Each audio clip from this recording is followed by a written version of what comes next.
بۆ یەکەم جار لەسەر ئاسی کوردستان 17 جۆر گیراوەی مغەزی لە کۆمپانیایەکی ناوخۆیی ئامادە دەکرێت کە هەرێمی کوردستان لە ئێستادا زۆربەی ئەم بەرهەمە لە دەرەوە هاوردە دەکات و نەخۆشخانەکانیش پێویستیان زۆر بەم گیراوەیە هەیە. ئێمە لەگەڵ وەزارەتی تەندروستی عێراقی فیدراڵ و بەڕێز جەنابی وەزیری تەندروستی چەندین جار شاندی هاوبەش و کۆبنەوەی هاوبەشمان هەبووە. بەسوپاسەوە بۆ تێڕوانینی بەڕێزیان بۆ ئەم بابەتە هەماهەنگی باشەیە.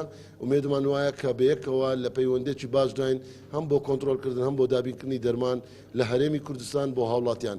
بەڕێزان ئەمەی ئەمڕۆ بەشێکە لە چاکسازیکردن لە سیستەمی دەرمان لە سیستەمی کۆنتڕۆلکردنی دەرمان کە بەرهەمە ناوخۆیەکان هاندانیان و دابینکردنیان بۆ نەخۆشان هەم لە کەرتی گشتی هەم لە کەرتی تایبەت. سوپاس و دەستخۆشی لە بەڕێز کاک سەعەد کۆڵک دەکەین و سوپاس بۆ هەموو کارمەندانی ئەم کارگەکانی کۆمپانیای پایۆنیر.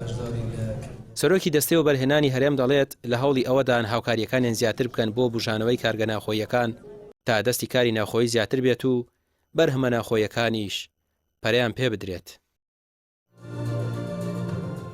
طبعا ئەمە یەکەم کارگەیە لەسەر ئاستی هەرێم و عێراق کە بەرهەمەکانی دەچێتە دەرەوەی وڵات کارگەی تریشمان هەیە. طبعا لە هەرێمی کوردستان معمەلی دەرمان ئەویش بەرهەمەکانی دەشە دەرەوەی هەرێم و دەرەوەی عێراق. ئینشاءالله طبعا تەوەجوی هەرێمی کوردستانیش ئەوەیە ئێمە لە ماوەی داهاتوودا بتوانین چەند ناوچەیەکی پیشەسازی دروست بکەین بۆ زیاتر ئاراستەکردن بەرەو پیشەسازی و بەرەسوود وەرگرتن لە سەرچاوەی خاوی صناعت لە هەرێمی کوردستان. طبعا ئینشاءالله لە 2019 تا ئەمڕۆ ئێمە 420 وڵاتی بۆ بەرهێنانماندا ئەغلبیەتی لە قطاع صناعە بووە. ئەمڕۆژ لە سەردانێکیاندا بۆ سلێمانی وەزیرانی تەندروستی عێراق و هەرێم لە چوارچێوەی کردنەوەی چەند بەشێکی کۆمپانیایەکی سلێمانی کە تایبەتە بە دروستکردنی دەرمان و لە ناویشاندا جۆرەها مغەزی ڕایانگەیان هاوکاریەکانی وەزارەتی تەندروستی هەردوو لە زیاتر دەکەن بۆ کۆمپانیا ناوخۆیەکان و کۆنتڕۆڵکردنی نرخ و کوالیتی دەرمان. ڕامیار عوسمان کەناڵی پێ سلێمانی.